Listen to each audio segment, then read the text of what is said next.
All right, so hi. You guys can hear me all right? Hello. Oh, wow, thanks. We'll just pretend we're walking out right now. So, welcome to the Trombone Retreat, podcast of the Third Coast Trombone Retreat. We have to say that at the beginning of every episode. So, we're doing a live podcast recording here, so feel free to applaud, whatever, and enjoy yourself. Feel free to throw things at Nick. That's Nick. That's Nick. Hi. No big deal. But if you're not aware of who we are, Nick and I started a festival called the Third Coast Trombone Retreat about 12 years ago now. 2014. Wow. See, that's what Nick's here for. He remembers things. It's a week-long seminar in a beautiful area of Michigan, right on the coast of Lake Michigan, white sand beaches, dense forests, deer running around, and it's this little oasis where we have a week-long seminar for aspiring trombonists. And we keep the enrollment small and really focused. And from that, we just had a lot of amazing conversations with all of our guest artists that have come in and all of our people we've known. And so after a few years, we decided to start a podcast. Nick lives in New York. He plays bass trombone in the New York City Ballet. I live in Pittsburgh, which is about a 6-hour drive away. So we often record these online. And sometimes we're interviewing someone in Malaysia at a 12-hour time difference, and you just make it work. But we've had about 50 interviews now at least, and you can find our podcast anywhere that you download your podcast. Just look for Trombone Retreat, and I think that covers kind of who we are. That's a good elevator pitch. Okay, cool. For no money down. I don't know if they say that here. Okay. There's going to be a bunch of stuff we say today that I don't know if you guys know that we say, so we'll see. So we are supported by Houghton Horns, which is an amazing music company located in Texas. I have a signature mouthpiece that just came out with them that I have upstairs, so please come visit and try it out. Nick is supported by Long Island Brass and has his signature bass trombone mouthpiece. Come visit. We also have stickers. Come get a sticker. But yeah, so we were thrilled to be invited to come here. Originally, we were thinking about doing it online, but we thought, hey, that'd be really cool if we could figure out how to do this in person. And we thought it'd be really neat to interview the guy to our right. My left. To your oh, good. We sorted that out. And we thought we were gonna have him walk out with all this pomp and circumstance, but I think this is way better, and it's nice that we're in a jazz club, so we can talk like this. Our next tune. I think we first came across this guy on, you'd have to tell me, Nick, but the viral videos that went around during the BBC Young Musician competitions. Oh, I can't remember what year that was. I think you 2008. 2008. Yeah. Okay. You were 12? Yeah. Wow. So we'll get into that. But I'm like, who's this like young trombone player on my TV? People like actually want to watch trombone players? That's a thing? That's awesome. So that was really exciting. So, longest intro ever.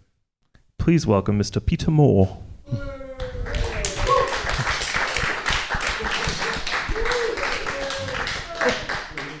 Thanks, guys. Great to be on your podcast. Thanks for inviting me. Absolutely. Thanks for coming. You have some fans in the audience. Yeah. God, yeah. Hundreds of them. Look at them all. Might be thousands.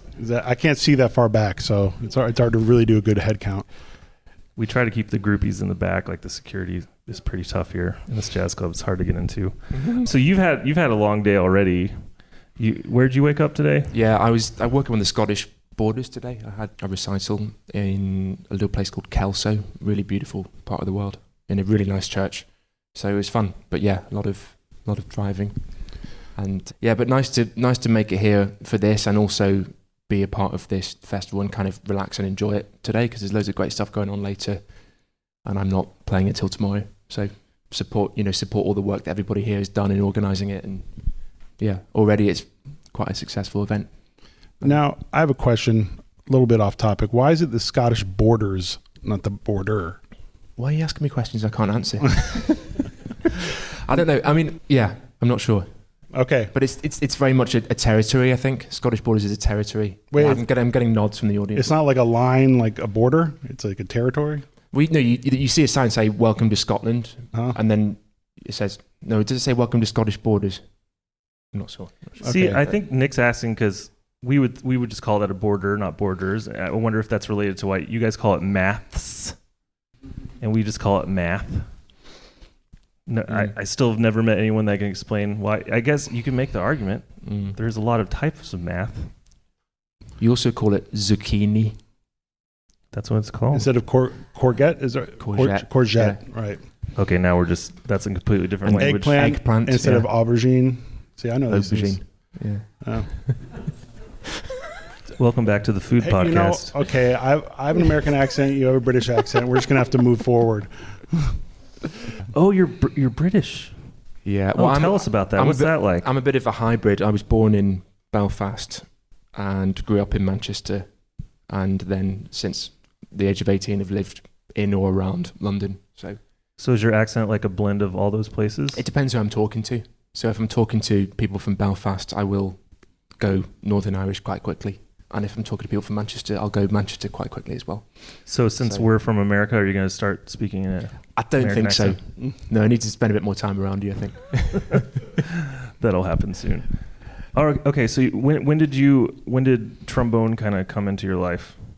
Really early on. I was very adamant that I would do it. I think my parents tried to steer me away from it because they're musicians themselves, and they sort of thought, "Well, we want to make him realize that there is something else possible. You can, he doesn't just have to do what we do." Because my brother and sister played as well. Brother still does. Oh, that's a noisy household. Yeah, it was. Yeah, it was at times. Yeah, especially when we got my brother his drum kit. Oh boy. But yeah, it was noisy, and brass bands were very much the thing, and my parents were involved with them a little bit as well. So we used to go down to the local park and see the local brass bands play, and I said, "What's that big slidey thing? I want to do that." And that was it, really. It was kind of love at first sight. Your parents were musicians? Yeah, they were both French horn players. Wow. Yeah, they actually sat next to each other in an orchestra. What's oh my god! What's up with French horn couples? It's always French horn that you see the couples happening. Is it? Yes. I've seen some trombone Let's get to couples. the bottom of this. You've seen some trombone couples? I don't know. I just feel like of all the sections, this is my scientific. I did my dissertation on this. The couples that have the section that has the most couples is always French horn. So someone write in to our podcast and let us know why. That's unusual because they're normally the most kind of loner of the brass instruments as well. Interesting. Maybe that's because their job's so hard and they're stressed out all the time. Yeah. It's that kind of rule. You don't mess with a horn player, do you? You never mess with the first horn player, because they've just got enough to worry about. That means Nick probably messes with them more. A little bit.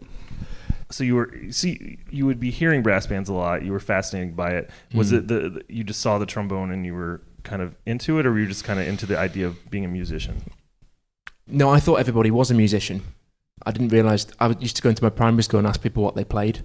Oh. I didn't realize, and until suddenly my mum said to me, "You've got to stop doing that." So I realized pretty quickly, I think. But I thought it's just everybody played an instrument. And how old do people typically start playing an instrument here?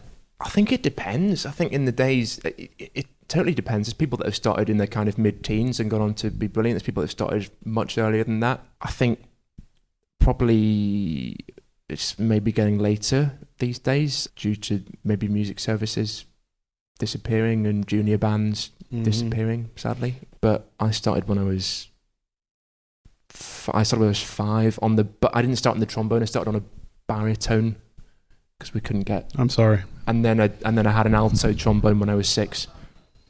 And then I'm way less impressed by you winning this big competition when you're 12 now, because you've been playing since for like 7 years. That's like cheating.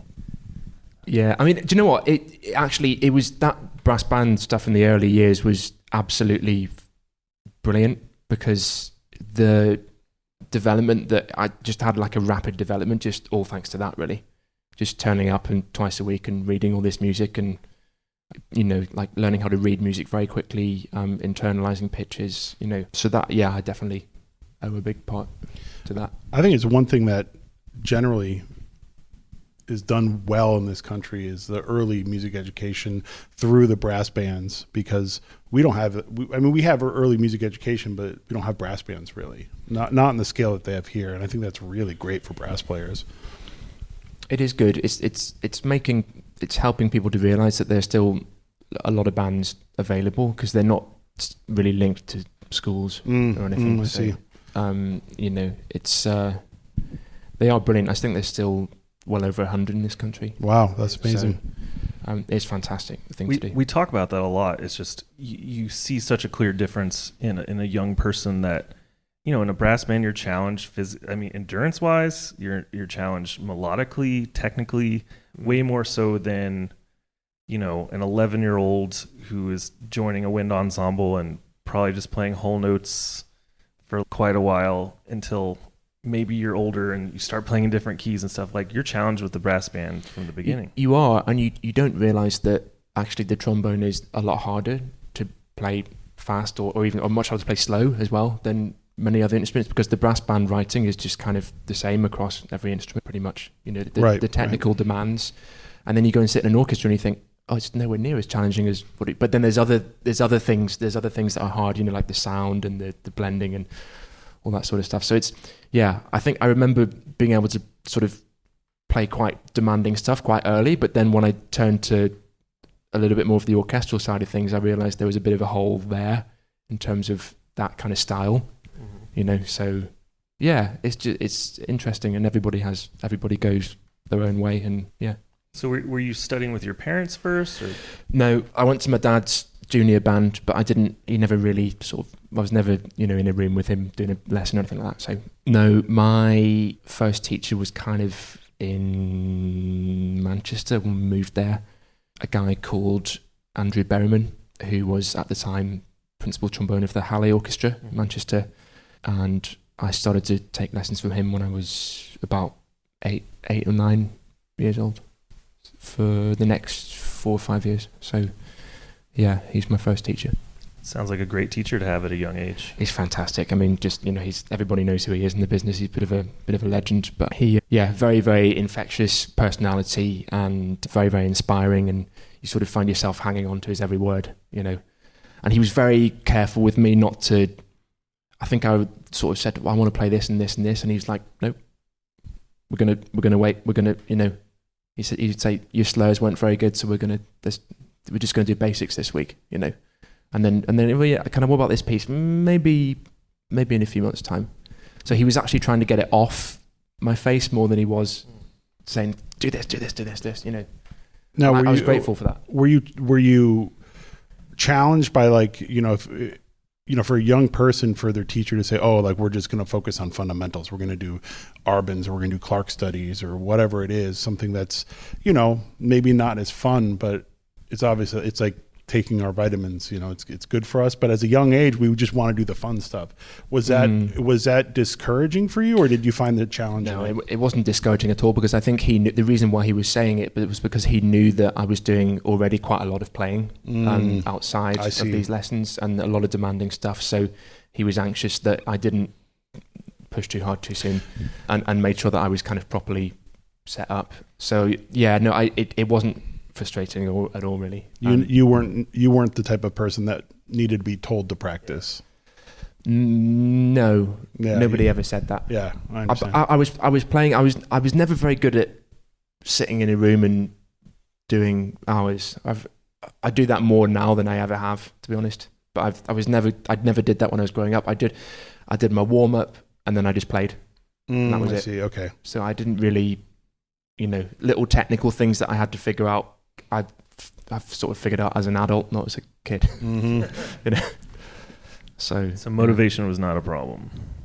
No, I remember when I was about 15, 16, I had a little dip. Sort of, I'm not sure what I'm going to do, But that lasted about 4 or 5 months. But other than that, no, motivation's not a problem, Cool. So, okay, so you started baritone when you were 5. And then alto. See that I think that's really cool. Starting young people on alto trombone. We've talked about that before. That's something you don't see where we come from as much, but it makes a lot of sense, and it seems like a way you could really start someone. Because typically where we are, people start 10, 11, 12. And if with an alto trombone, you could probably start a lot sooner. I'm not sure what the thinking was behind it. I think I understood the thinking behind the baritone because it's the same kind of blowing, same mouthpiece or something. I can't remember how this all happened, but I just remember it as it is. And I think the alto was just because I was just so small. It wasn't like it was tiny. So. Well, your parents play an alto instrument, so they wanted that in the family. Maybe. I don't know. Okay, so you were motivated, you had a great teacher, awesome, you're set up for success, you have supportive parents, all things we wish for. When did you start, so you were 12. Explain to especially our American listeners that don't know about this young music competition. What's the process like? Are there prelims or recordings? Yeah. Like, how does it go? Well, I should say at this point, from the age of 10, 11, I went to a music school in Manchester called Chetham's, where it's a normal school, except that about a third of the day is focused on music. So there's music ensembles and music training, you get your lessons. And so I was there, and every time the kind of young musician competition comes round, like heads of department or whatever, or teachers would put forward people. So that's kind of how it happened. And then, you just go and do an audition. You do go and do a first round I think you have to be grade 8 or something, and then you go and do a first round audition in regional, and then just go from there. Good experience. It was just all solos with piano, or solos with piano. Yeah, and they had brilliant pianists at Chet's.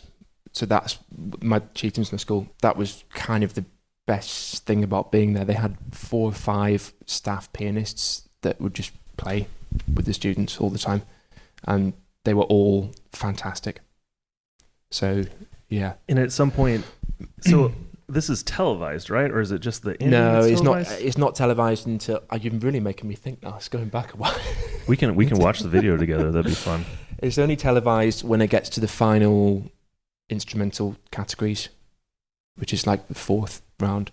They've changed it now. I'm not exactly sure what they do now, but it used to be that you have one of every instrumental category in the final that they'd select from the television round before that.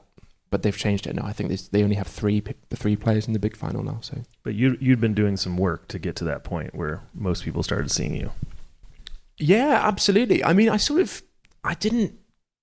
It was all really easy at that age, to be honest. There was no I didn't get nervous. I didn't really go above and beyond to practice more. I just did what I normally did. I just did what I did and just did my warm up and played my pieces, and the teachers would suggest things. There was no pressure from anything. It was just, I wanted to do it, Pressure comes later. Once we have expectations, right? Exactly, You looked very composed. I think that's what was so compelling about seeing, a 12-year-old on TV just and playing at a very high level. You're just like, wow, he's just doing it. And I think, what was it? It was sang Tolata and Tomasi? Yeah, it was the whole of the Tomasi and then the sang Tolata the next day, yeah. I was definitely not playing the Tomasi when I was 12. Yeah. What were you doing when you were 12, Nick? Well, I was wearing a lot of vests. I had a vest forward wardrobe at that point. They were pretty cool in 1992 or whatever that was. I think vests are cool here, right? Don't people wear vests a lot? These were not cool vests. You call them something different? I was going to say you have to explain what a vest is over there, because I'm sure we've got different ideas of vests. The sleeveless button down. You wear it over a shirt? Yeah. Like a jumper? Like a jumper. I don't even know what a jumper. Okay, wow. Welcome back to Trombone Fashion Talk. I actually was just reading this random article written about you when you were playing at Lincoln Center, and you probably saw this article. The person used very flowery language, but talking about the most electric blue suit they'd ever seen that you were wearing or something. Yeah, I've had to put that away for a bit because I was getting known for it. Oh, really? So I've changed it for a bit now. It's in the wardrobe. Yeah. You can't be typecast as that weird trombone player with the blue You should just get different electric colors, electric yellow, electric red. Yeah. That could be your thing. I mean, yeah. And then you don't have to sound good at the trombone. You can just be like a presence. Just be that person. Yeah. I mean, good to know that they've commented on something that wasn't the playing. No, they're very complimentary of your playing in that as well. Okay, so what do you, I checked out that video recently. It's got like hundreds of thousands of views. Has it? I don't get any money from that either. Someone else put it on. Someone is. The BBC. No, it's not the BBC. It'll be some random person. It wouldn't be the BBC. Oh, that's true. Someone will have ripped it off the tally. Yeah. Okay. You should snag it and just put it on your channel. See what happens. Can you do that? Why I not? think so. Yeah. They did. Yeah, exactly. No one listens to this podcast. Don't worry. So what do you remember from the actual, like, the finals? Loads of big cameras coming like that in your face. And that didn't make you nervous? No. I didn't get nervous at all for it. Wow. I find that quite hard to believe now because I get nervous all the time now. Yeah, I mean, But I guess when you're young, you feel invincible somehow. You know? You just don't think. There's no awareness. You know, I think even if it had been fast forward, like the other people in that final were 17, 18, so they already had like twice as much life experience as I had, so they were probably feeling differently. You know, so Yeah. and just a chance to play with a full orchestra was a thrill. You know, something which I never take for granted. You know, I'm lucky to be able to do it still, but it's still a real buzz. You know, to do that. I remember realizing how loud I had to play as well, because I could play really quite loudly as a kid, but I remember getting there with the orchestra and thinking, oh wow, like I've got to up it even, you know, because even if the conductor's sort of managing everything, you've still got 70, 80, and the Tomasi's quite cleverly scored. It's quite light, but still you've got to really project, you know. So I remember thinking... And you played the whole thing? Yeah. Wow. Man. Yeah. So how popular is that in, you know, pop culture, that event in England? So like, were people at your school like knowing you were on it, or is it more just because it was a music school, yeah. So you were pretty cool. Yeah. I mean, it was a thing. Yeah, I was like a couple of days after that, I was on, you know, TV channels and radio stuff. I don't know. I'm not sure it's still quite like that. I'm not sure, but it was a thing. It was in the papers, and you know. So did you start wearing sunglasses everywhere and like telling people not to make eye contact with you and have a writer with demands? Not so much. People soon forgot about it. Apart from you guys. It's a trombone after all, you know. Yeah. Ever since that day, I'm like, I must meet him and interview him. Yeah. That was over half my life ago. Wow. Yeah. Wow. I got to do the maths and figure out how long ago that was. Thank you for laughing at that. Okay. So yeah, that was going to be my next question. Like, how did your musical life change from that moment? Or did it kind of just business as usual? Went back to school, did my thing, and then there was a really nice little circuit of kind of concerts that I did. Go out and do recitals, concertos, did a lot of traveled abroad, went to Australia, did a big tour there, went all over Europe. So it was busy, and still kind of keeping up with school whilst you're doing it as well wasn't easy. And then you kind of realise that all kind of stops, and you're still only 14, 15, and then it's like, oh, what do I do now? Because there's somebody else is doing it then, you know. So that was kind of like, okay. And then I remember feeling a little bit lost then, you know, because it's like there was this idea that it would kind of, you'd just be on this trajectory and you would just, you know, that there would be a career waiting for you. But of course I was still so young, it didn't really work like that. So I remember feeling like I was treading water for about a couple of years, you know. I think a lot of musicians struggle with, you know, we chase kind of a high there is with performance, you know, and then afterwards, either after one performance or especially after like a long string of performances, maybe a tour like you're mentioning, there's a real crash afterwards. And I think it really affects musicians a lot because totally we're kind of adrenaline junkies in a certain way. What goes up must come down. That's true. Especially being that young. I mean, yeah, you're still figuring out who you are, you know, and you're like, I'm getting all this attention. Was the recital tour and all that performing afterwards, did you still have that same mindset of like just enjoying it and not feeling like nervous? Or I loved playing. I just loved playing, you know. So still the same mindset. Yeah. Awesome. Okay, so that happened and you started school shortly after that?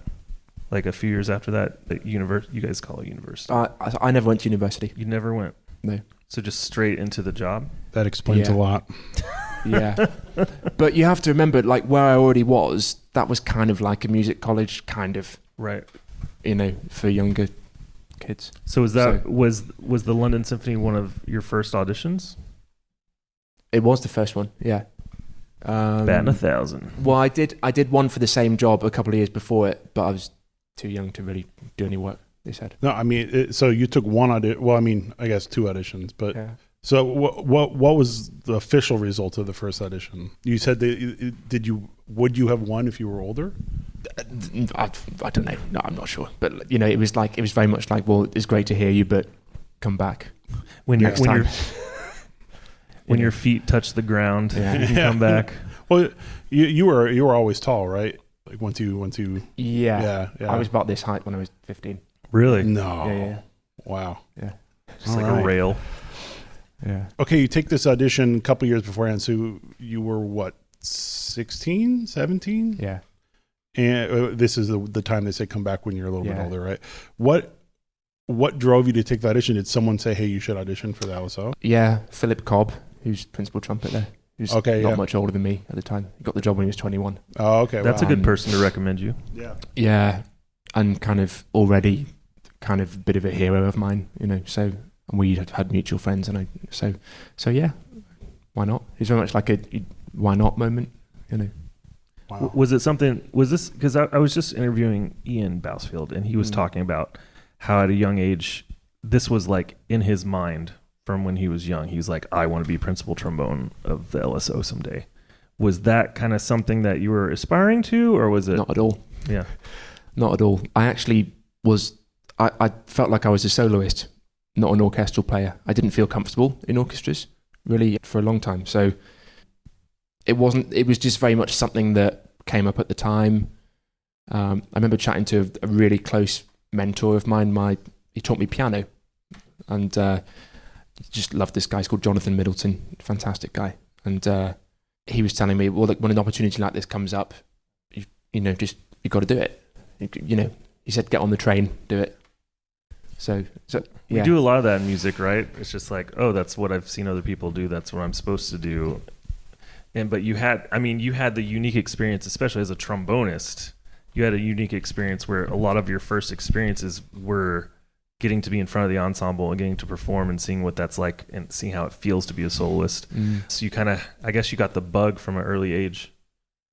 Yeah,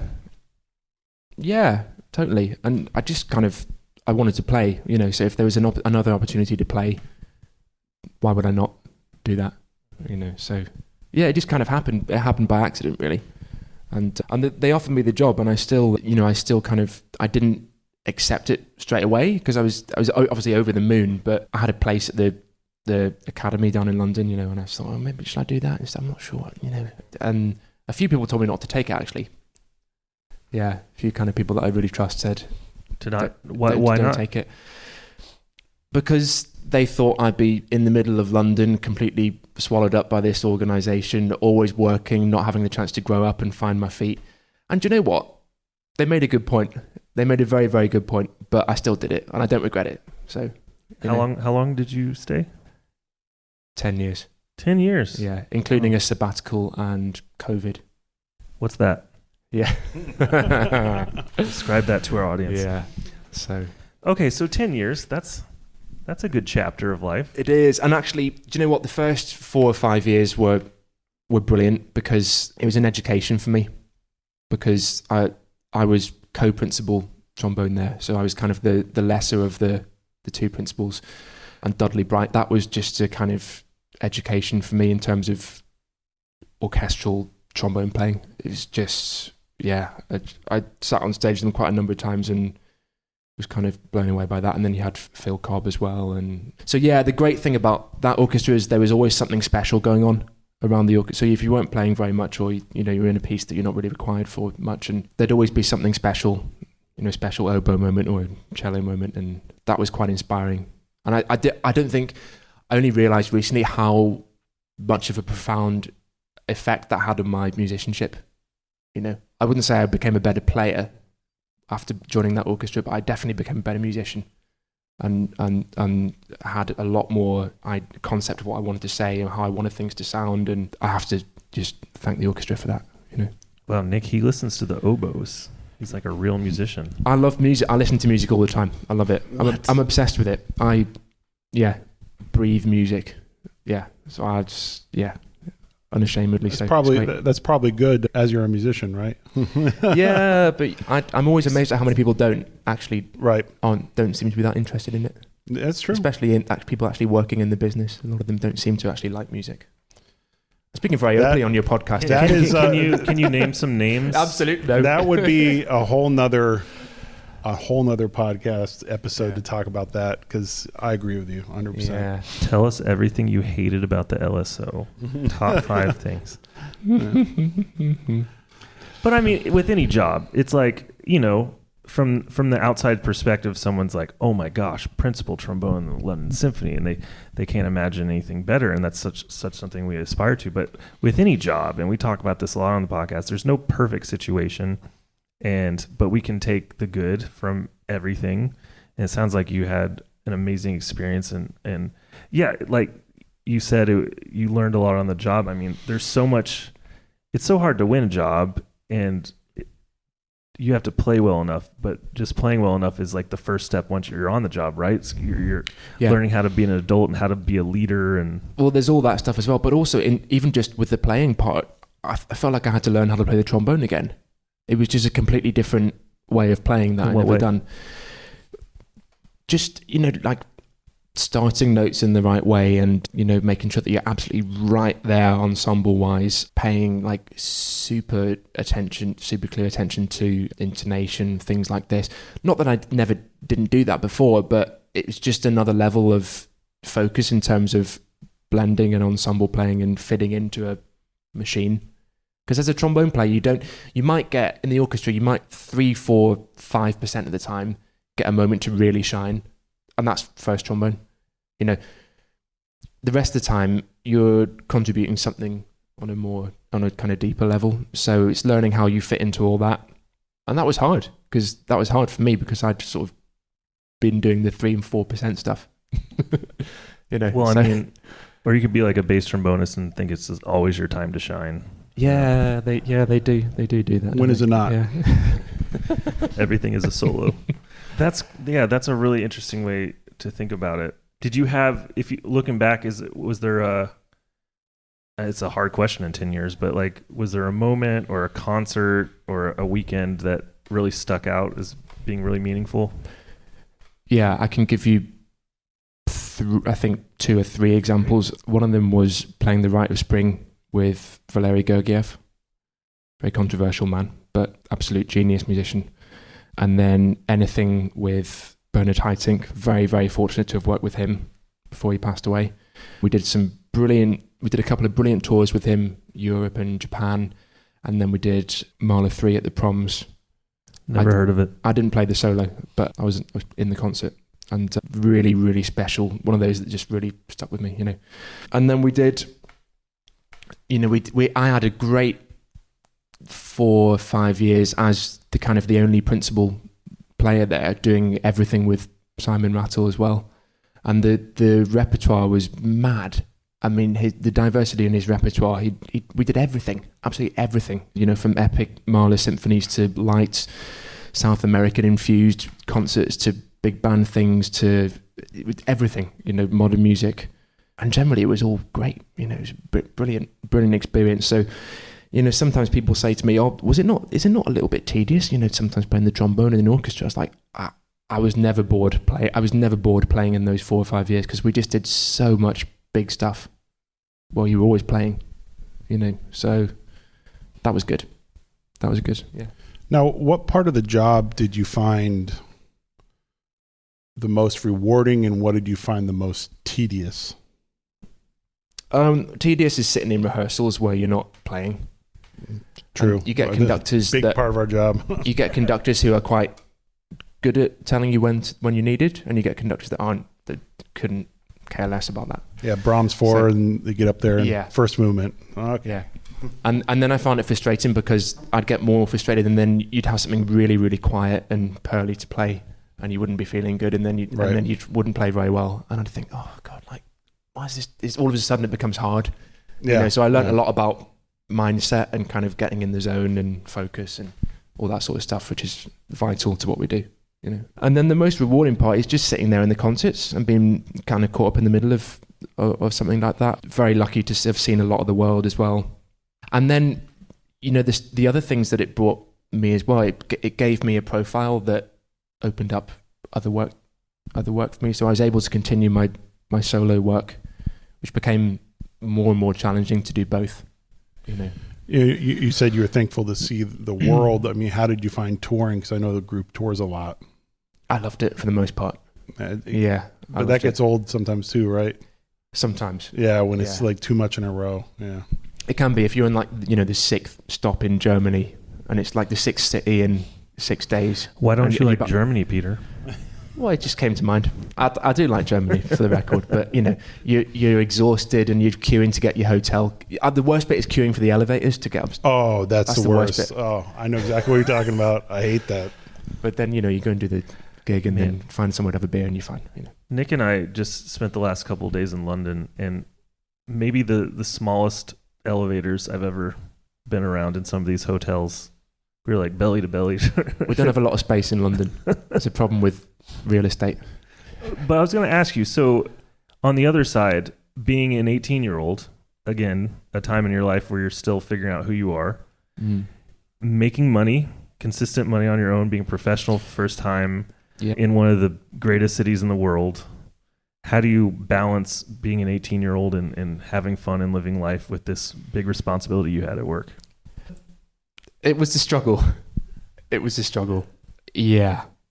It was hard to to really kind of let loose and discover who you are when you've got that responsibility. Yeah. You've got to look after yourself and look after the way you play, and you're figuring out how to get by in a new city. You know, I was living on my own as well. So yeah. And you mentioned about the money. Yeah, the money was coming in, but I didn't see a lot of it. It just disappeared, you know, so I didn't really know what I was doing with that as well. So there's a lot of things to learn about, you know. Well, it could go either way. You said it was hard to let loose and find yourself, but another 18-year-old could easily just go too far in that direction. Well, I'm sort of slightly holding back what I say. Okay. Hey, nobody's listening to this. I promise. You're in a safe place. No, I had a good time. That's good. But I did struggle to balance life. Because you're allowed to drink at 18 in England, so. Yeah. It's 16, is it, or 18? Or is it 16? 18, yeah, but you can do what you like before that, really.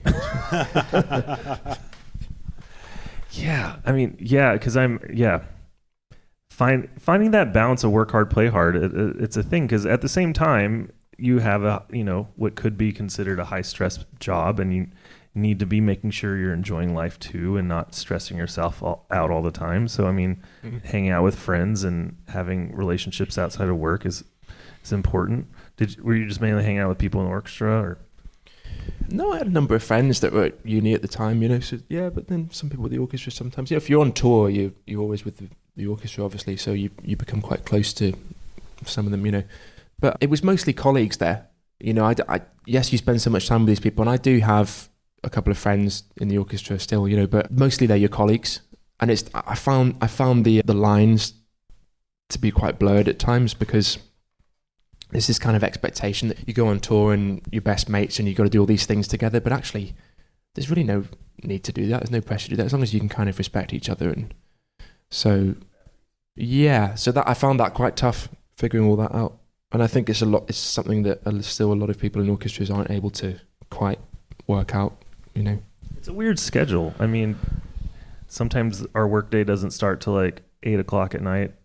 Sorry, 20. And it'll end late, where most people are getting off at 5 o'clock, getting normal night's sleep, and we're all amped up on this concert we just played, and you want to go out and see friends. It's just like, having that balance is always tough. But we don't have to talk about all your crazy party times. Just kidding. I am curious though, like, so 10 years, at that 10-year point, had you been thinking about leaving for a while? Yeah, I had. I'd been considering it for a long time. Probably was about to do it before we had that global pandemic. And then everything changed, as we know, for everybody. And all of a sudden, I went back a little bit early after my sabbatical. Sabbatical was supposed to be a year, and I went back after 9 months because we started doing the streamed concerts. And I was just grateful to be doing something because I did actually have a lot of solo work lined up, which of course was all instantly cancelled. So I suddenly thought, well, I'm lucky that I didn't leave. I still have this. So, and then I went back and did another 2-3 years. How long was it? Yeah, 2-3 years. Yeah, so it was very, very, very great, and I was very much one of the lucky ones through all that time. But that's a big, trombone soloist is not, it's not the surest path, right? So that had to take some courage to be like, okay, I have this consistent thing, but I'm gonna do this thing I know in my heart is what I love doing. It does take a lot of courage. Yeah, it takes a lot of courage and resilience, mental strength, high self-esteem, confidence, all these things, because there's some days where you just don't feel very good and not happy with how you played, or you think, oh, what am I doing? I'm such a fraud, but that's just your inner critic talking. You remember why you're doing it, and hopefully you have something to offer, and you work hard, and if there's something that you're really passionate about, you go for it. And certainly it was something that I knew that I didn't want to continue doing what I was doing. So, I feel very, very lucky to have done it, and I'm very grateful for all the experiences. But at the same time, there was nothing left that I hadn't done there. I played everything, worked with all the conductors, travelled the world, played in every concert hall, played on film sessions, done it all. So I just thought, well, what's left here? And I thought now's the time, to really make a push for it, And you were so old in your 20s, so your retirement's right around the door, so you had to start thinking about this stuff. So I'd be curious, how did you go about starting? You're like, okay, I'm doing this, and I'm sure you were already getting some solo engagements while you were on the job. I've been doing it kind of fairly regularly for the last 15 years. But to really, really focus on it, I knew I had to make a change because I wasn't happy with the way I was playing, because I wasn't happy with coming from the orchestra for a week, going straight into a hard recital. Yeah, so I wasn't happy with what I was doing in that regard. So I knew some more time and practice and kind of headspace had to go into it. And then commissioning new pieces. You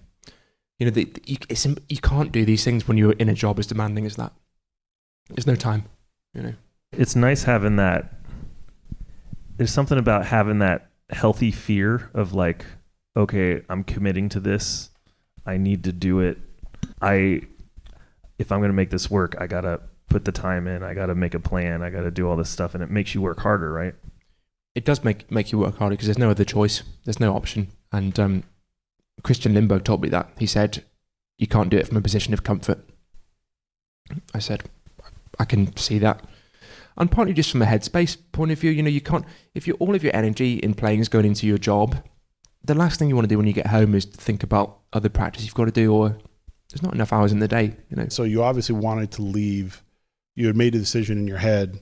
Now, putting an idea into action, okay, so you knew it's going to be hard. You knew it's going to take a lot of focus. It's going to come from a place of like less comfort. How did you finally get the courage to actually pull the trigger and walk? It'd been on my mind for years, and you just do it.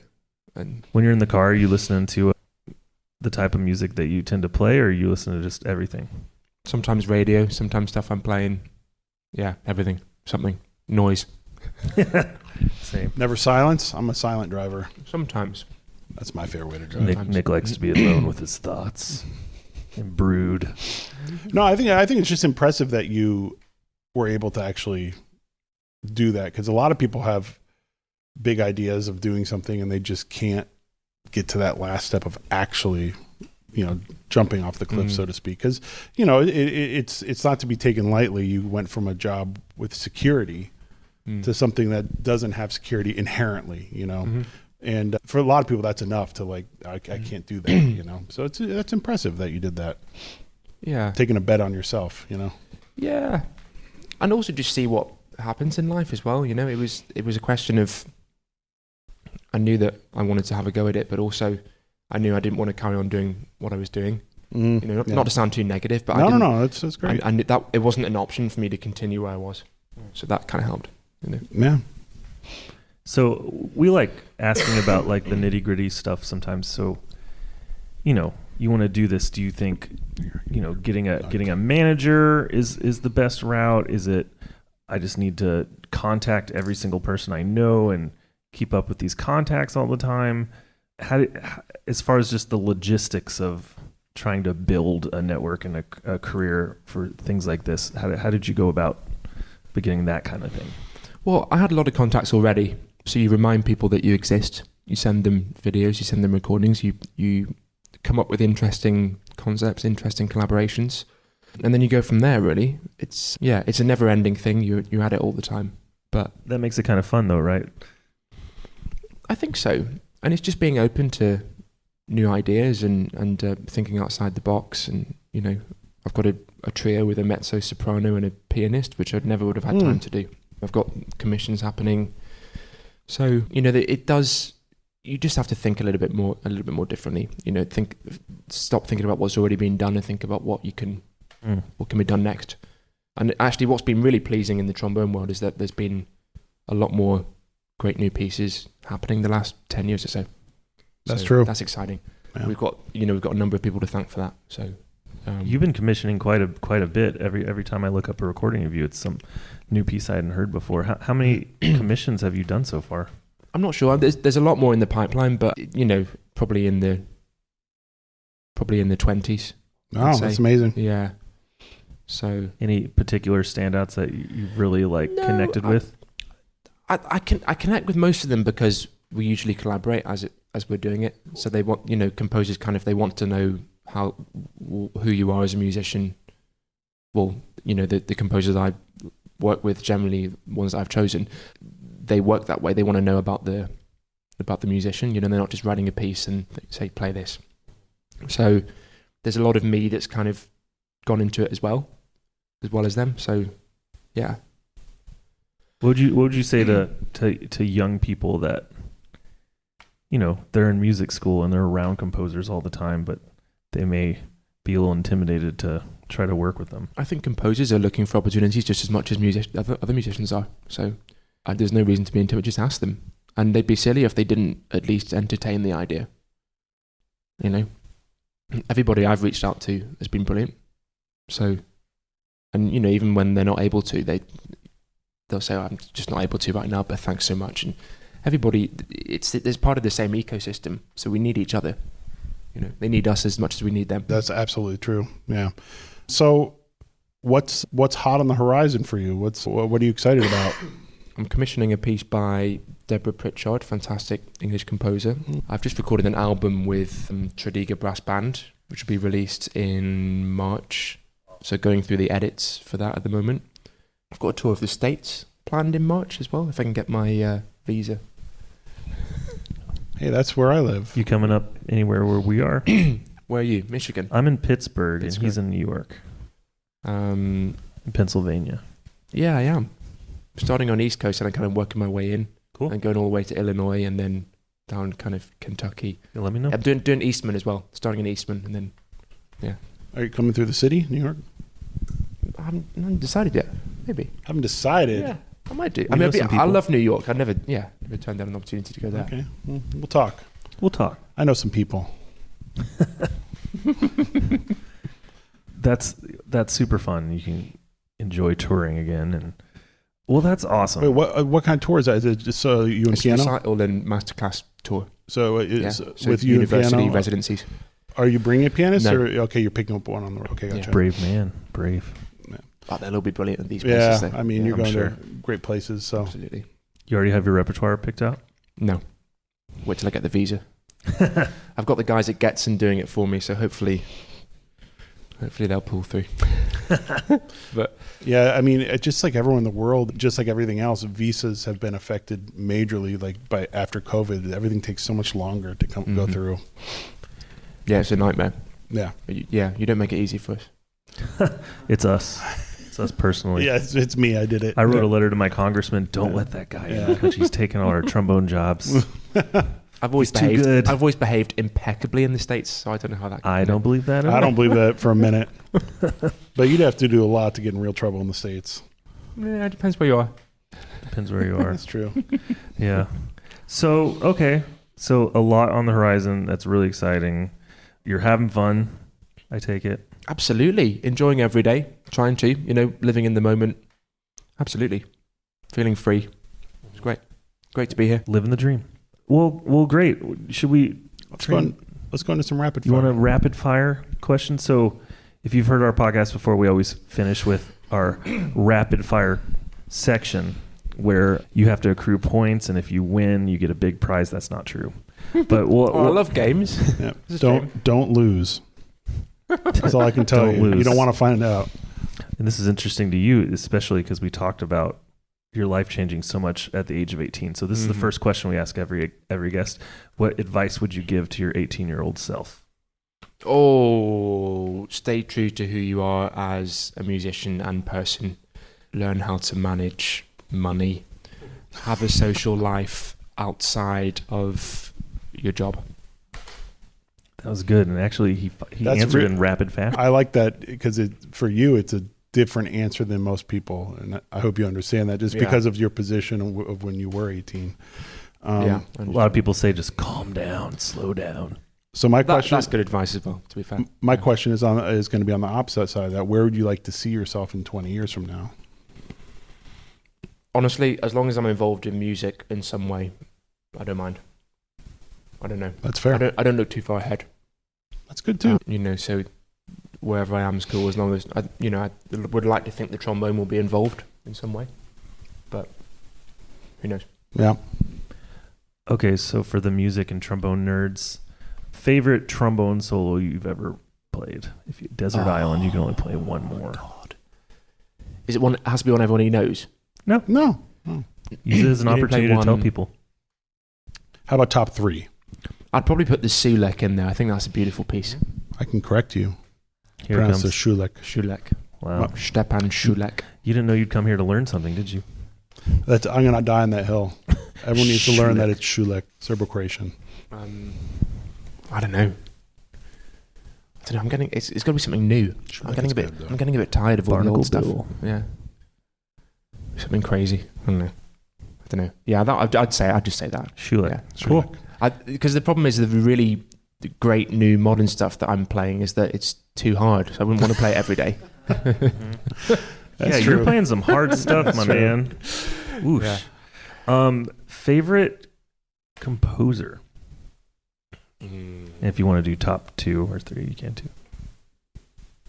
Stravinsky. Ravel. Beethoven.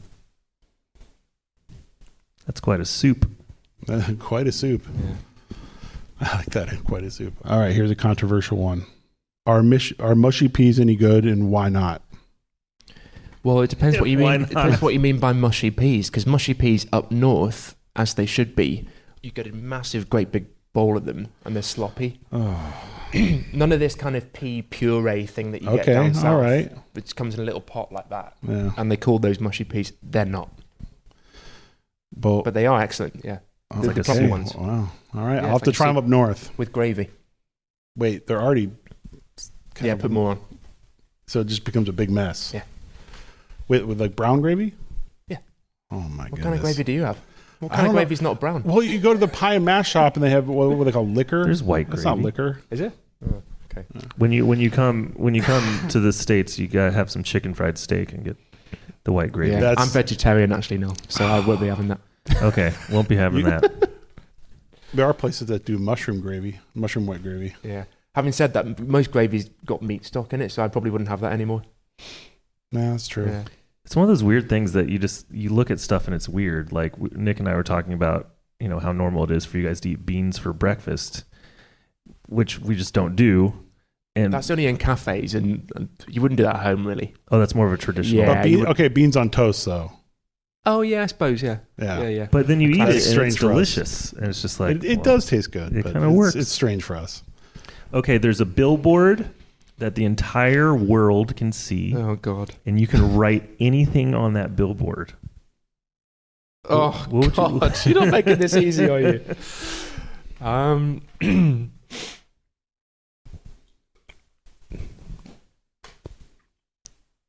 It'd be a little bit one that you've probably read on a fridge magnet before. Try and spread as much kindness as you can. But first you've got to be kind to yourself, and that's the hardest bit. That's good. That's I mean, good. I a like little wordy for a billboard, but we'll take it. You can paraphrase it. We saw this big protest. We were walking by the London Tower Bridge, yeah. Tower Bridge, and this guy climbed to the top and hung this big banner of political protest and just like hung up there for a while, and the police were just like watching him forever. That was our entertaining afternoon. But I think Sebastian brought it up because the problem with this protest was he wrote so many words on it you couldn't read what he wrote. So you're sitting there looking, and we were about as close as you could get, and still looking like I have no idea what he's trying to say. Is it worth going to jail for that? Okay. And with 100 police officers on hand trying to deal with this guy. Yeah. Live your dreams. That was sir. yesterday. Wouldn't make a very good meme, would it? No, it wouldn't. Let's see. Okay, I asked favorite composer. Oh, I need one nerdy trombone question. Fine. Your favorite method book or Desert Island method book, if you can only work out of one. Island. Like etude book. Oh, I kind of just used to take stuff from all of them, really. But That wasn't the question, Peter. Yeah, I know. Probably the Arbin. Yeah. That's a safe one because there's just so much in it. If you're stuck on an island, you can do a bunch. I generally make up my own stuff based on exercises from books just to kind of keep your brain a bit more stimulated. So Overachiever. Okay, got it. yeah, but I never write it down. So if someone said, well, can you send that to me? I'd say no, because I've not written any of it down. So All right, what do young trombonists not do that they need to do more of? listen to other instruments. And kind of a hot take at a trombone festival, huh? I think it's a perfect thing to say at a trombone festival, actually, because the more we need to help ourselves get on an even keel with the other instruments, and sometimes we don't help ourselves because we don't play like. I have a theory about this. I think the trombone is so hard, the fundamentals are so difficult on the trombone that we forget to be musicians. Oh, of course. So just this thing, the slide, that just going from first position F to a fourth position G, is really hard. I know. So because all that stuff's so difficult, we forget what we're actually supposed to be doing, which is expressing ourselves and communicating. Which is why if you're constantly listening to brilliant singers, cellists, jazz players, whatever, and great trombone players as well. Like I'm not saying don't listen to them. You must. Sure. I'm obsessed with jazz trombone players from yesteryear, and today. Like who? Like Murray McKechnie. Not many people have heard of him. No. Will Bradley, Tommy Dorsey, obviously. So and 40s, 50s. Yeah, and going kind of further forward from that as well, and going back, with Teagarden, Jack Teagarden, and and Irby Green, obviously as well. Just these obsessed with Kid Ory, the way these guys played. Just I don't think people realize how famous Tommy Dorsey was. Like I'm going through an old record store where I live, and there's this whole section where it's like the record is like Tommy Dorsey, and in the bottom corner it's like featuring Frank Sinatra. Like Frank Sinatra was his guest. Absolutely. He taught Sinatra a lot. Taught him about vibrato, about phrasing. So in closing, is there anything that you'd like to say in closing that we haven't talked about? You'd like to say to I think we're at a range of 116 countries now is where the podcast has been listening to. I mean, it could be one person each one, but we'll take it. In closing that we didn't say that you'd like to say? I'd just like to thank you guys for creating something that brings everybody together, like from all those different countries, because that's really important as well. And one of the beautiful things about the trombone world is that it is incredibly small. Yeah, it certainly is. And that's a really wonderful thing that, people can connect on your platform, and we've got to keep doing that, and keep meeting people from different cultures and sharing music with each other, and so thanks. thank you, and thank you so much. And we're so excited to see what you've done so far in your career, and we'll be excited to keep following you and supporting you and seeing what happens next. So congratulations on everything, and thanks for hanging out. It was a really lovely chat. Absolutely. Yeah. Thank you. Thank you. All right. Peter Moore.